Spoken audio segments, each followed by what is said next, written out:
Oke, boleh kita mulai Ibu ya. Ya, Bismillahirrahmanirrahim. Assalamualaikum warahmatullahi wabarakatuh.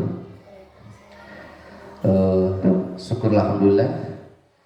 Selamat pagi menjelang siang ya. Ini udah jam 10 lewat 10 menit.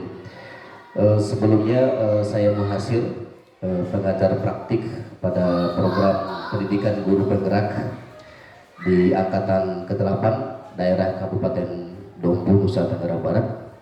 Dan alhamdulillah hari ini hari Kamis tanggal 8 Juni tahun 2023, saya di sini melakukan pendampingan individu bersama calon guru penggerak angkatan ke-8 Ibu Nana. Nah, oleh sebab itu selama beberapa menit ke depan, insya Allah saya akan menanyakan beberapa pertanyaan yang berkaitan dengan progres calon guru penggerak yang sudah berjalan 1 bulan ini. Kegiatan pendampingan pendampingan individu ini merupakan jadwal terstruktur dari Balai Guru Penggerak Nusa Tenggara Barat, yang pada hari ini saya sudah bersama salah satu calon guru penggerak dari SDN 3 HUU yang ada di Desa Cempi Jaya. Sebelum ke pertanyaan, mari kita dengarkan perkenalan singkat dari calon guru penggerak kita. Silakan. baik, terima kasih. Bismillahirrahmanirrahim. Assalamualaikum warahmatullahi wabarakatuh. Perkenalkan, nama saya Nanang Anggriani, SPD. Saya bertugas di SD 03 HUU. Saya calon guru penggerak angkatan 8 gelombang pertama. Jadi sedikit cerita, saya pertama diangkat P3K dan saya mendapatkan tugas di SD 03 HUU. Jadi saya berdomisili di kabupatennya karena saya mengajar di kecamatannya di kabupaten. Jadi jarak antara tempat tinggal dan sekolah itu kira-kira 1 jam. Jadi setiap hari saya harus bolak-balik, 1 jam datang, 1 jam pulang. Jadi 2 jam sehari saya harus bolak-balik. Tapi itu bukan suatu masalah yang berat bagi saya, karena memang tujuan saya untuk menjadi guru itu adalah mencari ilmu, memberikan ilmu kepada siswa dimanapun dan kapanpun saya berada. Mungkin itu saja perkenalan singkat dari saya. Sekian, Assalamualaikum warahmatullahi wabarakatuh. Oke, waalaikumsalam warahmatullahi wabarakatuh. Terima kasih Ibu Nanang. Saya panggilnya Ibu Nanang Anggriani atau Ibu Nanang saja. Ibu Nanang ya. Baik, Ibu Nanang, alhamdulillah kabarnya hari ini sehat ya? Sehat, alhamdulillah, Pak. Sebelumnya saya masuk ke bagian awal dulu. Jadi pendampingan individu ini akan menagih apa saja yang sudah dikerjakan oleh Ibu Nanang selama 1 bulan. Terus yang berikutnya bagaimana bentuk jurnal pembelajaran yang sudah dilakukan terhadap peserta didiknya. Terus bagaimana pengembangan portofolio digitalnya. Terus apa program atau progres di sekolah ini, seperti pengembangan diri, seperti orientasi hasil dari kegiatan LK kemarin, dan bagaimana pengembangan modul 1.1 sama 1.2 yang sudah difasilitasi oleh Fasil lewat LMS gitu. Nah, tapi yang pertama mungkin saya ingin tanya kekhawatiran Ibu Nanang selaku calon guru penggerak gitu. Apa kekhawatirannya, terus apa yang ibu resahkan tentang pendidikan di sekolah ibu ini, SDN 3 HU ini. Mungkin bisa dijelaskan apa yang sudah terjadi, apa yang belum terjadi, sehingga ibu khawatir dan resah gitu ya. Nah, apa saja gitu, mungkin bisa dijelaskan. Baik Pak, mungkin untuk mengawali saya akan sedikit bercerita bahwa saya baru 1 tahun ditempatkan di SD ini. Jadi ketika pertama saya masuk di SD ini, banyak sekali kekhawatiran yang saya lihat dan yang saya rasakan. Salah satu contoh terkait dengan kondisi siswa saya di dalam kelas. Pas pertama saya masuk mengajar anak-anak, kebetulan kelas yang saya ampu itu kelas atas, kelas 6. Jadi saya melihat ada beberapa kondisi terkait dengan siswa. Jadi yang saya lihat dan yang saya cermati, ada beberapa siswa saya di dalam kelas itu yang belum bisa membaca secara lancar. Jadi tidak semua, ada beberapa, 3 orang kalau tidak salah. Jadi pada saat itu saya merasakan, saya berpikir bagaimana bisa anak-anak yang sudah kelas 6 ini bisa menuntaskan pembelajarannya, terkait menuntaskan KKN-nya, sementara kondisi siswa ini tidak bisa membaca. Menurut saya Pak, jangankan mereka untuk membaca buku-buku yang kita kasih, memahami soal yang kita kasih aja mereka tidak paham karena mereka tidak bisa membaca. Jadi itu kekhawatiran saya yang rasakan. Terus yang kedua terkait dengan penerapan metode pembelajaran. Jadi pas pertama saya masuk, saya melihat masih ada beberapa rekan-rekan di sekolah ini yang masih menerapkan metode pembelajaran yang itu aja. Model pembelajarannya tidak berkembang, masih dalam satu metode, itu metode yang ceramah itu yang berpusat pada guru. Jadi saya melihat bahwa di situ siswa itu hanya diam, melihat, mendengar tanpa mereka bisa bereaksi, mengeluarkan kemampuan mereka, mengeluarkan ide dan gagasan mereka, karena mereka terpatok pada penyampaian guru saja. Nah, itu kekhawatiran saya. Jadi saya berpikir ini perlu ada perkembangan, perlu ada perubahan. Jadi kami memulai perubahan itu dari saya sendiri. Saya belum ekspor ke teman-teman. Jadi untuk peristiwa yang pertama, masalah yang pertama di dalam kelas yang tidak bisa membaca tadi Pak, saya memulai dari diri saya di dalam kelas itu. Jadi jam istirahat saya kumpulkan anak yang 3 orang ini yang belum tadi bisa membaca, saya kumpulkan. Jadi saya ambil jam istirahat mereka yang 15 menit pertama untuk saya mengajarkan baca tulis. Pemikiran saya biar tuntas lah nanti setelah tamatnya. Jadi seiring berjalannya waktu, ternyata saya ini tidak bisa sendiri Pak untuk menuntaskan program ini. Jadi saya coba berkolaborasi dengan teman, 1 orang teman yang kebetulan beliau itu GTT di sekolah ini Pak. Jadi saya coba berkolaborasi dengan beliau untuk melanjutkan program ini. Saya memberikan pernyataan bagaimana ini kelas ini masih ada 3 orang ini yang belum bisa baca. Saya tidak mampu sendiri kalau melaksanakan program ini karena saya harus mengajar, terus saya harus ini, saya harus itu. Jadi saya perlu bantuan beliau. Jadi kami berdua melaksanakan program itu. Jadi selama program itu berlangsung, sedikit ada kemajuan Pak yang kami lihat dari siswa itu.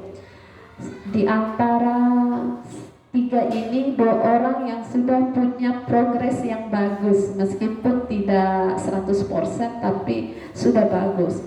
Nah, program ini akhirnya dilihat oleh teman-teman yang lain. Jadi mereka berpikir, di kelas kami juga ada yang belum bisa baca Bu Nana, gimana kami juga mau melaksanakan program itu. Oh, jadi begini aja, kita komunikasikan program ini dengan kepala sekolah. Mungkin ada hal yang lebih baik yang bisa kita lakukan kalau kita berkoordinasi bersama. Jadi setelah itu saya, teman-teman yang lain dan juga kepala sekolah melaksanakan rapat sederhana terkait dengan program itu. Akhirnya kepala sekolah menjawab, berapresiasi tentang program itu Pak. Beliau sangat setuju. Oke, kalau begitu kita gabungkan aja siswa-siswa ini yang dari kelas 4, 5, dan 6 kelas atas yang akan kita tuntaskan. Jadi kita berdayakan teman-teman yang GTT itu Pak untuk mengambil alih kegiatan ini. Jadi selama 6 bulan berjalan dengan hari ini Pak, progresnya itu luar biasa menurut saya. Jadi saya lihat perkembangannya karena tiap 1 bulan mereka itu melakukan pelaporan Pak tentang progres program ini. Jadi adalah progresnya, meskipun tidak 100%, tapi kami alhamdulillah anak-anak ini bisa membaca walaupun dengan terbata-bata. Yang dari awalnya tidak bisa sama sekali, terus progresnya alhamdulillah walaupun terbata-bata. Itu Pak. Aduh, luar biasa. Jadi sekarang sudah ada perubahan ya, walaupun itu sedikit demi sedikit. Iya, siap, sudah ada progresnya. Berarti itu program berkelanjutan yang harus dilaksanakan oleh Ibu Nanang dan teman-teman GTT yang lainnya. Nah, terus apa saja ya harapan-harapan yang sudah terwujud setelah Ibu menerapkan? Adakah harapan baru yang diinginkan oleh seorang Ibu Nanang dalam mencetuskan atau menuntaskan yang tidak bahasa itu? Ya, tentu Pak, kami punya harapan yang sangat besar tentang masalah ini. Harapan kami itu sudah tidak ada lagi anak-anak yang kelas atas ini yang tidak bisa membaca Pak. Jadi harapan kami dari kelas awal itu sudah kayak digembleng Pak ya, kayak seperti itu, kayak diusahakan bahwa setelah kelas 3 tidak ada lagi anak-anak yang tidak bisa membaca gitu Pak. Tapi saya melihat guru-guru yang berada di kelas 1, 2 itu luar biasa Pak. Sekarang itu mereka sudah sangat antusias untuk menuntaskan buta aksara ini sampai kelas 3. Itu alhamdulillah Pak. Oke, itu sudah salah satu solusi ya. Iya, solusi. Dari kelas rendah dulu harus dituntaskan dulu baca tulis hitung itu ya. Iya, supaya nanti tidak menjadi korban atau di kelas atasnya. Oke, terus bagaimana Ibu Nanang dukungan yang diberikan oleh kepala sekolahnya dan rekan guru terhadap pembelajaran yang Ibu terapkan sudah selama 1 bulan ini? Apakah ada motivasi-motivasi dari rekan guru atau lebih khusus kepada kepala sekolahnya, dan motivasi apa yang pernah diberikan semacam itu? Ya Pak, kalau motivasi itu yang saya rasakan di sekolah ini sangat luar biasa, baik dari Bapak Kepala Sekolah, teman-teman sejawat, itu luar biasa Pak. Salah satu contoh motivasi yang diberikan itu kayak dukungan moral, itu sangat penting sekali Pak.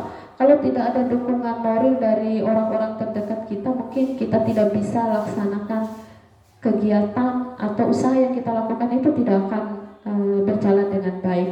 Jadi dukungan moral yang diberikan itu sangat luar biasa. Selain dukungan moral, bahkan beliau yang berusaha mendorong kami untuk mengembangkan diri. Ayo maju, silakan kalian ikut ini program pemerintah, silakan. Kalau ada yang tidak bisa, mungkin akan saya bantu. Seperti itu. Selain dukungan moral, dukungan sarana dan prasarananya juga begitu luar biasa di sekolah ini, Pak. Kami diberikan fasilitas. Contohnya laptop yang saya pakai ini adalah laptop sekolah. Jadi Bapak Kepala Sekolah menyarankan kami, karena kami belum punya laptop nih, Pak. Jadi Kepala Sekolah menyarankan kami untuk memakai laptop ini sebagai wadah untuk mengikuti program itu. Jadi wifi dan sebagainya itu semua difasilitasi, Pak. Oh gitu ya, itu Ya. sebagai upaya dukungan ya. Iya, dukungan. Agar proses calon guru PNK ini bisa sesuai dengan harapan. Iya, gitu. iya. Tapi nanti kan ujung-ujung juga akan dimanfaatkan oleh sekolah ini kan kalau Iya. memang nanti bisa lulus ya. Oke, kita lanjut di diskusi untuk implementasi Ibu. Untuk terkait dengan implementasi perubahan di ruang kelas ya, sesuai dengan pemikiran Ki Hajar Dewantara. Jadi ada beberapa pertanyaan pemantik yang saya ingin tanyakan. Yang pertama, berdasarkan pembelajaran yang mengenai filosofi pendidikan yang sudah Ibu Nanang pelajari, apa perubahan yang dilakukan oleh Ibu Nanang gitu terhadap peserta didiknya lebih-lebih di kelas 6? Apakah selaras enggak dengan pikiran Ki Hajar Dewantara gitu? Atau mungkin tidak cocok untuk diterapkan atau cocok diterapkan kecuali seperti ini dan seperti itu gitu? Mungkin bisa dijelaskan seperti apa? Iya, Pak. Kalau menurut saya pemikiran filosofi Ki Hajar Dewantara ini sudah selaras, Pak, dengan apa yang telah kami lakukan di sekolah ini. Saya tertarik dengan pemikiran beliau bahwa pendidikan itu harus berpusat pada anak, Pak. Harus berpusat pada anak. Nah, saya mencoba karena sebelum saya mempelajari modul ini, kebanyakan metode yang saya terapkan di sekolah itu tidak fokus kepada anak-anak, tetapi mereka harus fokus kepada gurunya. Itu saya lebih suka dengan metode-metode yang monoton, Pak. Contohnya metode ceramah, mengerjakan soal di buku-buku paket, itu yang saya lakukan. Tapi itu tidak berlangsung lama, Pak, karena saya memahami tentang filosofi itu bahwa pembelajaran yang sebenarnya harus berpusat pada anak. Karena kenapa? Pendidikan yang berpusat pada anak itu memberikan ruang, kesempatan kepada siswa untuk mengeluarkan bakat minat mereka yang mereka miliki. Mereka di situ bisa mengeluarkan ide, gagasannya melalui metode-metode yang bervariatif yang kita terapkan di kelas itu. Jadi kemarin saya coba, Pak, satu metode pembelajaran. Ini adalah salah satu contoh, masih banyak sebenarnya kemarin. Salah satu contoh penerapan diskusi melalui permainan game, Pak. Jadi saya membagi kelompok itu menjadi kelompok utama dan kelompok kecil. Jadi salah satu contohnya itu, Pak, di dinding itu adalah hasil jawaban dari setiap kelompok. Jadi mereka menuliskan, ya, langsung dipampang untuk seperti display kelasnya ya. Iya, langsung hasil karya tempelkan di situ. Jadi pada saat mereka menjawab pertanyaan dan mempresentasikan jawabannya, setiap kelompok itu menuliskan jawabannya yang sudah ditempel di situ.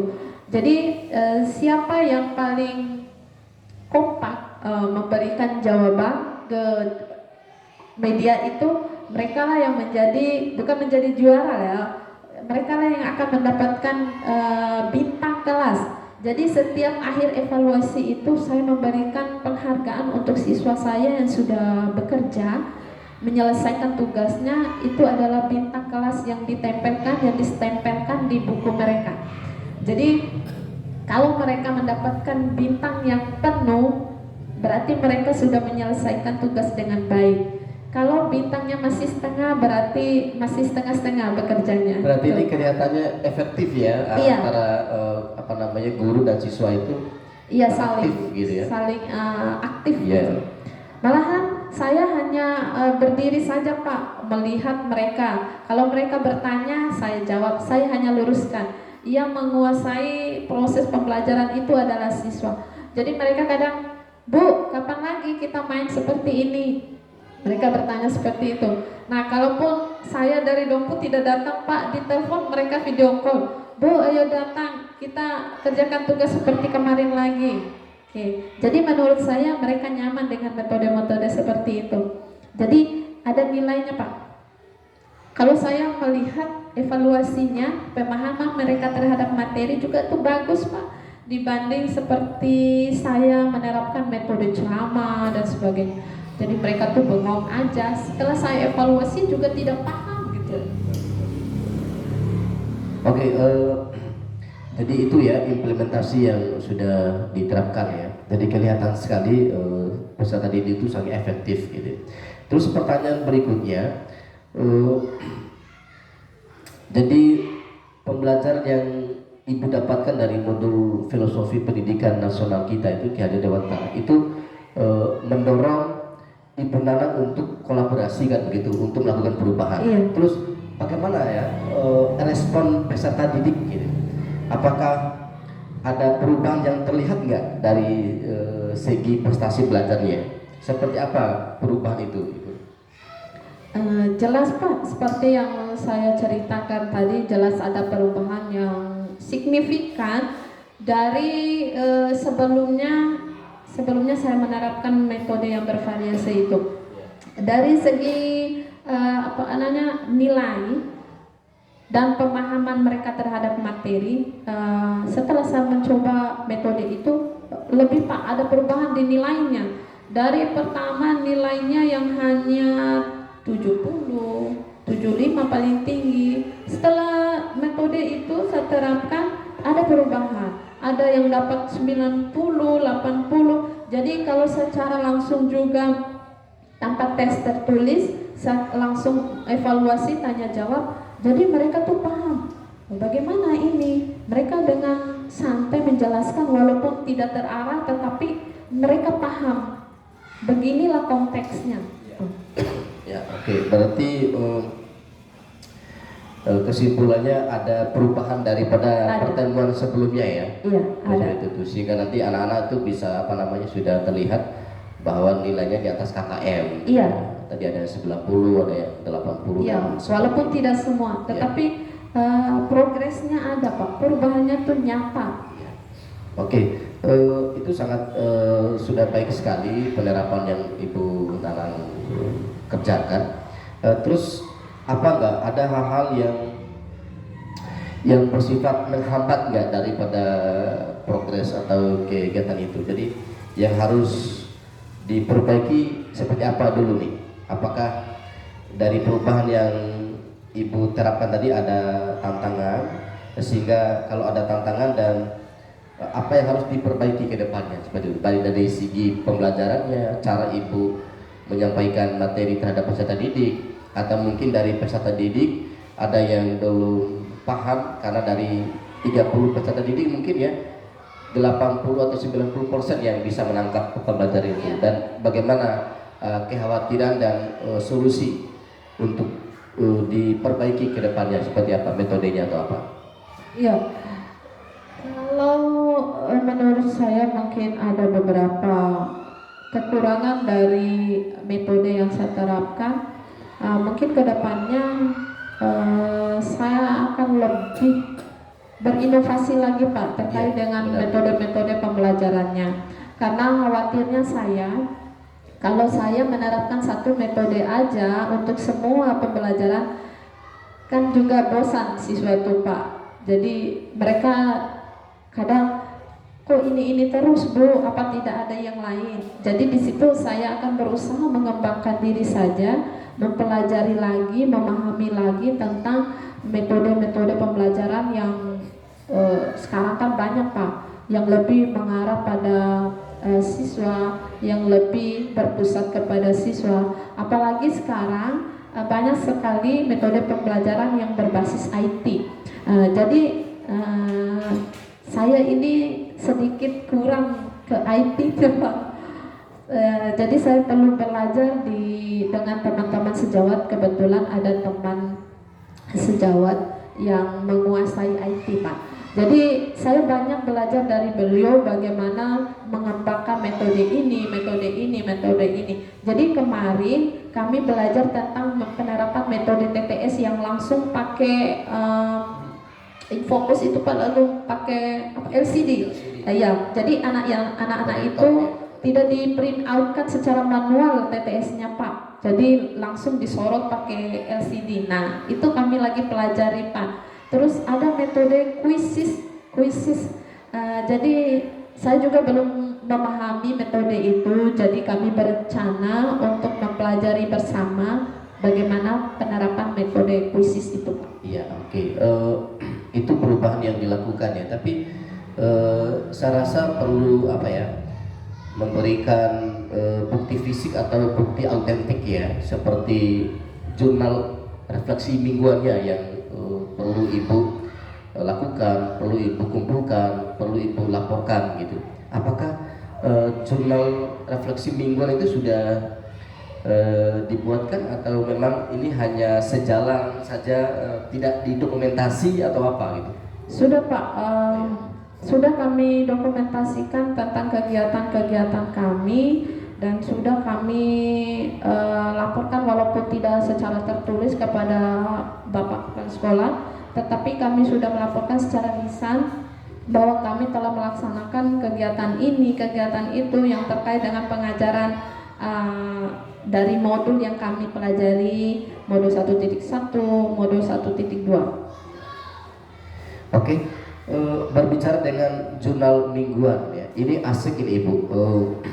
Tentunya pada lokakarya orientasi kemarin sudah ada diberikan contoh oleh pengajar praktik itu bagaimana cara menggunakan portofolio digital dari website CITES ya, yang memang menggunakan akun Gmail-nya. Nah, apakah media atau penyajian portofolio digital itu Ibu sudah publikasikan atau sudah menulis gitu? Dari setiap catatan-catatan Ibu mengajar, Ibu mendidik, Ibu membimbing, apakah di saat itu di dalam rubrik atau catatannya dicantumkan nggak atau diberikan judul atau ditulis nggak di portofolio digitalnya? Iya, kalau portofolio digital sudah kami buat Pak, bahkan sudah kami masukkan data-data terkait dengan yang kami lakukan, terkait dengan kegiatan pada saat kami melakukan pembelajaran dengan fasil dan sebagainya. Tapi kayaknya belum terlalu ini Pak, kalau portofolio yang saya bikin mungkin belum terlalu sempurna.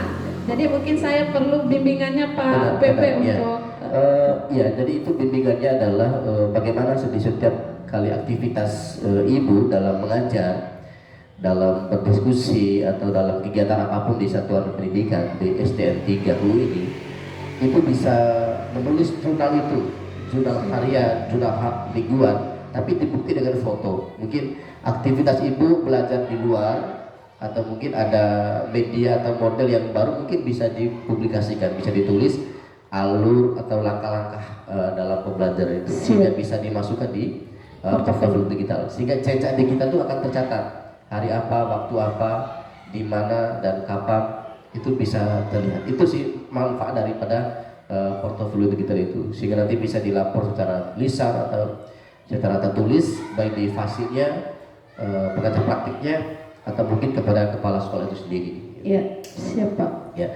Terus untuk selanjutnya kita ke setelah dikerangka portofolio, kita masuk ke peta posisi diri, rencana pengembangan diri. Ini rencana pengembangan diri yang sudah dilakukan oleh Ibu Nanang dari hasil LKLA orientasi itu selama 1 bulan kurang lebih ini apa ya, seperti apa penerapannya gitu? Apakah Ibu melakukan terhadap siswa atau melakukan kepada orang tua siswa atau hanya kepada guru-guru saja bentuk pengembangan diri itu?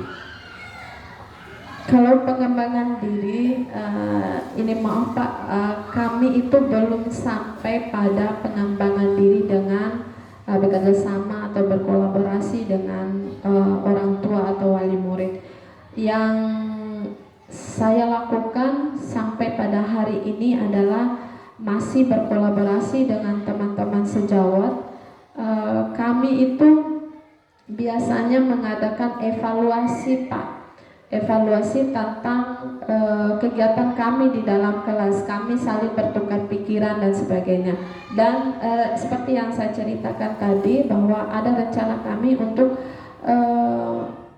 melatih diri, pengembangan secara pribadi dengan teman-teman tentang kuisis itu Pak, metode kuisis. Jadi kami game apa namanya, game pembelajaran. Iya, memotivasi anak untuk bisa membangunkan literasinya seperti itu ya. Iya Pak. Tapi ini kan butuh jaringan dan perangkat. Apakah sudah memiliki itu semua? Ya, itu yang kami juga ingin rundingkan bagaimana kami bisa walaupun secara sederhana bisa menerapkan metode ini. Karena menurut saya metode ini sangat bagus Pak untuk diterapkan. Jadi selain metodenya yang luar biasa, ya memang pendidikan itu harus mengikuti perkembangan zaman Pak. Jangan sampai di sekolah ini metodenya hanya seperti itu saja, tidak mengikuti perkembangan zaman. Jadi itu yang membuat kami ingin sekali mempelajari tentang kuisis ini. Dan rencananya kolaborasi ini akan kami laksanakan sebelum libur Pak, sebelum libur semester ini. Jadi dalam waktu dekat kami akan melaksanakan itu. Oke, berarti pengembangan diri ini bisa berkolaborasi untuk kompetensi ya, antara Ibu Nanang dan teman-teman sejawatnya, sehingga nanti bisa melahirkan umpan balik ya. Dari program-program. Berarti ada rencana untuk setelah semester ini atau tahun ajaran baru nanti untuk program ini? Setelah semester ini kami akan berdiskusi dulu Pak, bagaimana hasil diskusi nanti. Apa itu pengembangan diri yang pengembangan diri pada literasi atau karakter atau akhlak atau kemajuan sekolah itu sendiri? Literasi mungkin. Berarti untuk literasi ya? Ya, kalau pengembangan diri terkait dengan akhlak dan sebagainya itu sudah terlaksana ya? Di sekolah melalui ini. Kegiatan iya, melalui kegiatan imtak, ada pengajian, karena di sini banyak sekali anak-anak yang sekolah di sekolah hafiz itu Pak. Jadi di sini banyak anak-anak yang sudah mahir membaca Al-Quran. Jadi setiap hari Jumat itu selain ceramah agama, kami juga bersalawat, belajar membaca Al-Quran dan sebagainya. Jadi sudah ada di situ Pak.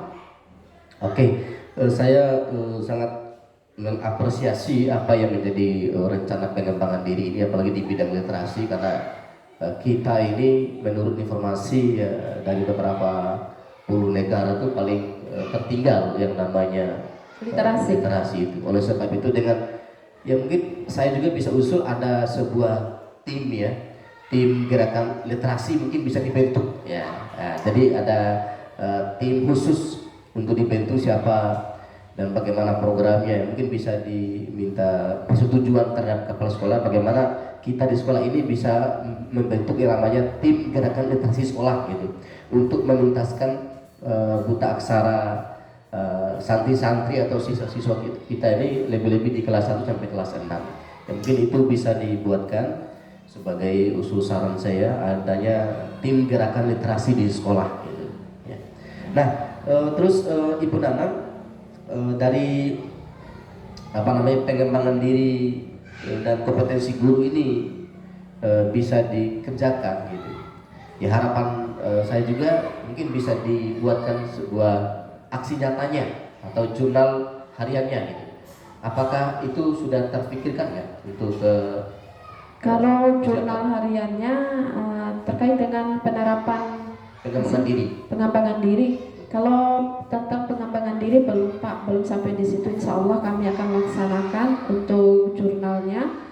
Tapi lupa saya tadi Pak cerita bahwa tentang literasi itu kemarin ada beberapa teman yang mengusulkan bahwa kami akan membuat taman Pak, taman baca. Jadi di bawah pohon itu kami akan buatkan taman di mana siswa-siswa itu bisa membaca di taman itu Pak. Jadi kami pikir mungkin suasana di luar itu, lingkungan di luar itu bisa memunculkan minat anak untuk membaca. Karena selama ini kan kami hanya melakukan literatur di dalam kelas, jadi mungkin mereka merasa bosan, jadi minatnya agak menurun. Jadi kami mengusulkan, insya Allah kata Bapak Kepala Sekolah itu akan direalisasikan membuat taman literasi. Jadi tempat anak-anak membaca, belajar dan sebagainya. Itu bagus, itu program yang bagus untuk setiap hari anak-anak bisa duduk di taman, tapi bukan hanya duduk tapi bisa membaca. Iya. Ya, itu iklan yang luar biasa yang perlu dicontoh. Terus ini terakhir Pak, Ibu, dalam proses pendampingan ini kan tentunya kami pengajar praktik dan ada juga fasil di LMS gitu. Ya, tugas aksi nyata dari modul 1-1 apa yang sudah dipublikasikan atau dikerjakan? Mungkin dari video itu atau yang disampaikan oleh fasil itu ada kaitannya dengan membangun pembelajaran efektif di sekolah atau di kelas gitu. Apa contohnya itu? Tugas aksi nyata. Ya. Kalau tugas aksi nyata ini seperti yang saya ceritakan tadi terkait dengan penerapan metode itu Pak, metode yang berpusat pada anak. Jadi di aksi nyata saya melakukan kegiatan praktek Pak. Praktek itu praktek membuat batik. Jadi kami coba melaksanakan membuat batik dengan metode yang sederhana, bahan alam yang bisa didapatkan di sekitar dan dengan teknik-teknik yang sederhana yang bisa dijangkau oleh anak-anak.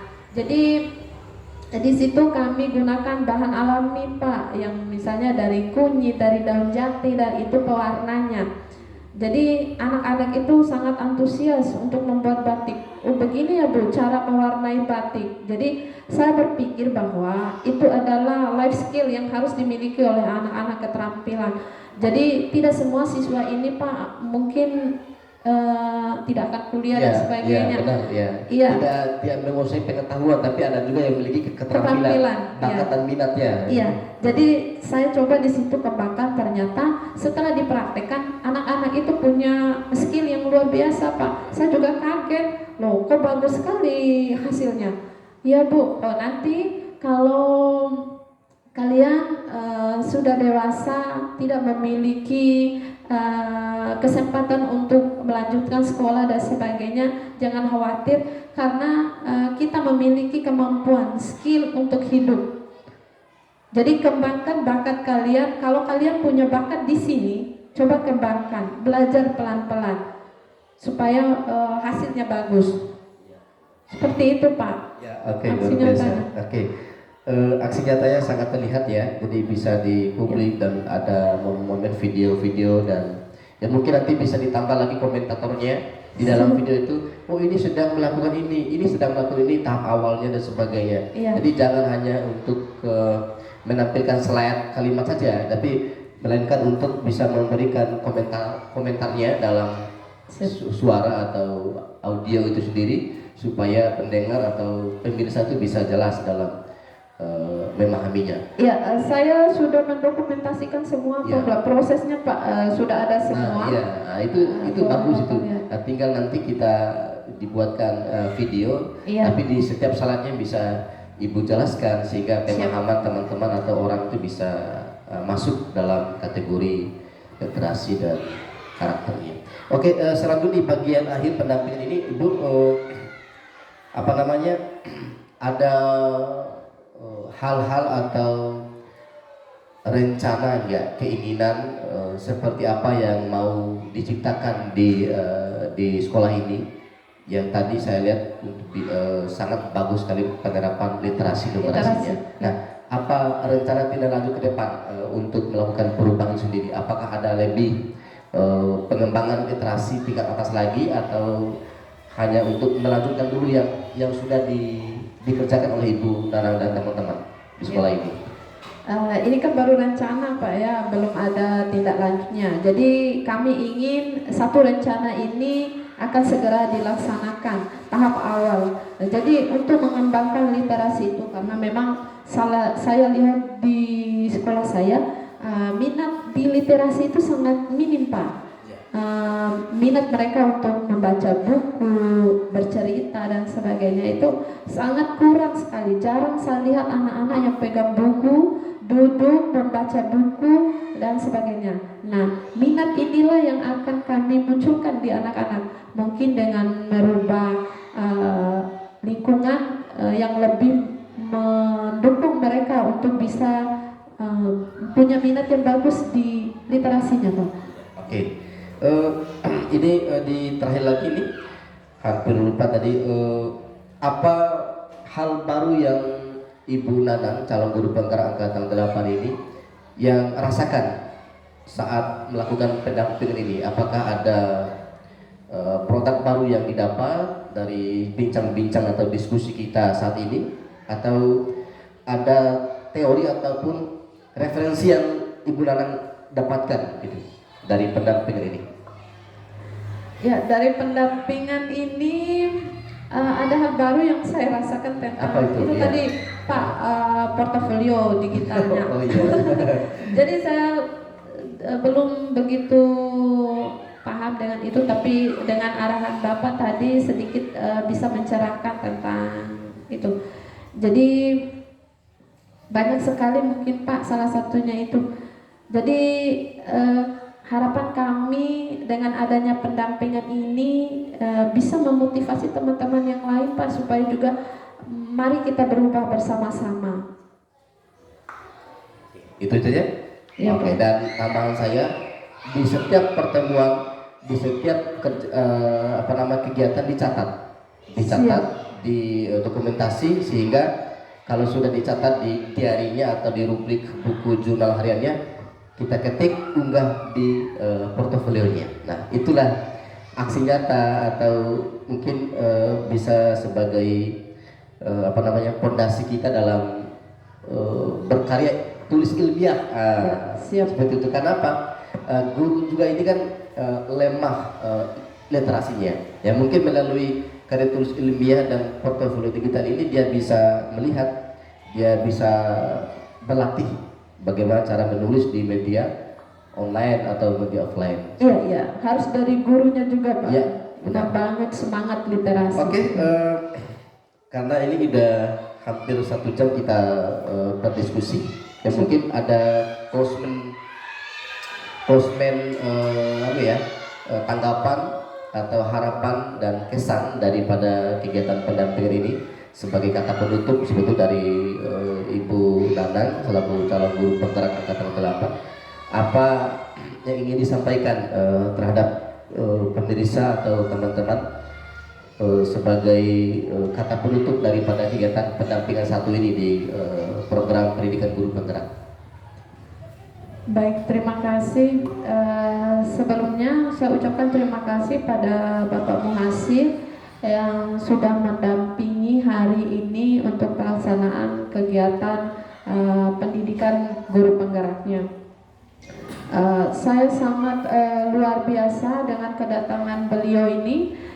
Kami di sini termotivasi lagi Pak untuk mengembangkan kemampuan kami, mengembangkan diri kami, bukan saya saja tetapi dengan teman-teman yang lain juga.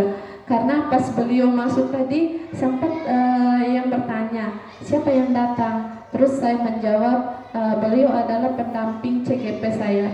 Beliau datang ke sini bukan untuk mencari tahu apa yang kita lakukan di sini, tetapi beliau dengan kesadarannya memberikan dukungan kepada sekolah ini supaya mempunyai guru yang punya dedikasi, punya kemampuan dan sebagainya. Oke, terima kasih. Itu saja? Ya Pak. Oke, luar biasa. Baik, Ibu yang saya hormati sekaligus yang saya kagumi dengan beberapa diskusinya tadi. Di akhir pendampingan ini perlu saya catatkan adalah setiap kali kegiatan mari kita dokumentasi, mari kita jadikan sebagai refleksi. Karena apa? Kami selaku pengajar praktik itu bagaimana menerapkan strategis yang baru terhadap calon guru penggerak agar bisa menerapkan atau mengaplikasikan, mengimplementasikan best praktiknya atau praktik baiknya dalam pembelajaran gitu. Bukan hanya mengajar pada berfokus pada murid, tetapi di mana warga-warga di sekitar satuan pendidikan tempat Ibu mengabdi ini bisa merasakan bahwa kerjasama, kolaboratif, dan komunikasi itu bisa sejalan gitu. Karena apa? Kita tidak bisa berjalan atau membangun sekolah ini sendiri gitu. Mereka dibantu oleh masyarakat, komite, orang lain, kepala sekolah tentunya, dan guru-guru itu sendiri. Nah, untuk selanjutnya, jadi kita perlu merencanakan untuk kegiatan pendampingan berikutnya, bahwa kegiatan berikutnya ini pendampingan individu yang kedua, di mana nanti kita akan mencari objek ya, kepala sekolah, guru, dan siswa yang akan terus kita kembangkan bagaimana praktik baik ibu yang dilakukan nanti bisa tertular sehingga nanti ada wawancara dengan siswa dan sebagainya. Itu tinggal dipersiapkan diri aja Ibu Nana ya. Lebih pada sudah siap ya? Pengimbasan. Iya, pengimbasan. Siap. Itu pendampingan. Tapi biasanya 1 minggu sebelum lokakarya itu kita akan lakukan. Nah, contoh seperti ini kan pendampingan 1 ini kan kita 1 minggu lagi kan kita akan lokakarya 1. Iya. Yang akan dilaksanakan kalau nggak salah tanggal 17 ya, 17 Juni. Nah, aksi nyata praktik baik itulah yang dibawa nanti untuk di lokakarya, lebih-lebih di portofolio itulah, karena kita ini sudah bermain portofolio link-link YouTube gitu.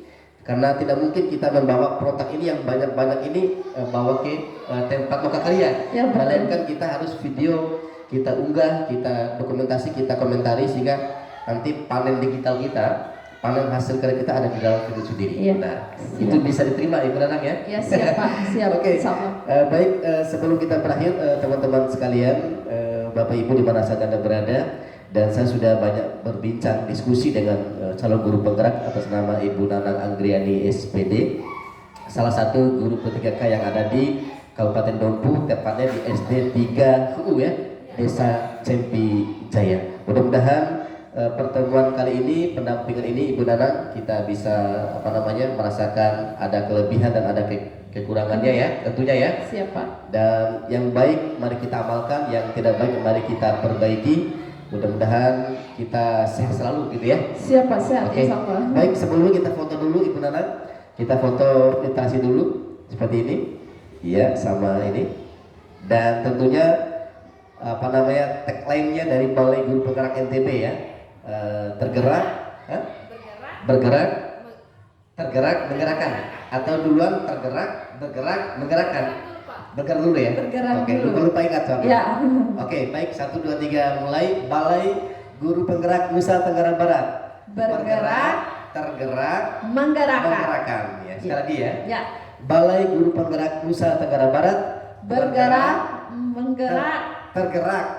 Ulang. Menggerak. Kalau nggak salah itu yang dulu tuh tergerak. Tergerak. Iya, tergerak, bergerak, menggerak. Oh iya, siap. Oke, baik ya. Balai Guru Penggerak Nusa Tenggara Barat, tergerak, bergerak, menggerakkan. Ya, terima kasih Bapak Ibu pemirsa di mana Anda saja berada. Mudah-mudahan pertemuan hari ini bisa berkah dan tetap sukses dan semangat ya. Iya. Jangan lupa tetap sehat selalu ya. Terima kasih, saya Muhasir. Saya Nanang Anggriani. Ya, mengucapkan terima kasih atas kebersamaannya dan kami Assalamualaikum akhiri. Wassalamualaikum warahmatullahi wabarakatuh. Dadah. Maju terus dunia pendidikan. Dadah.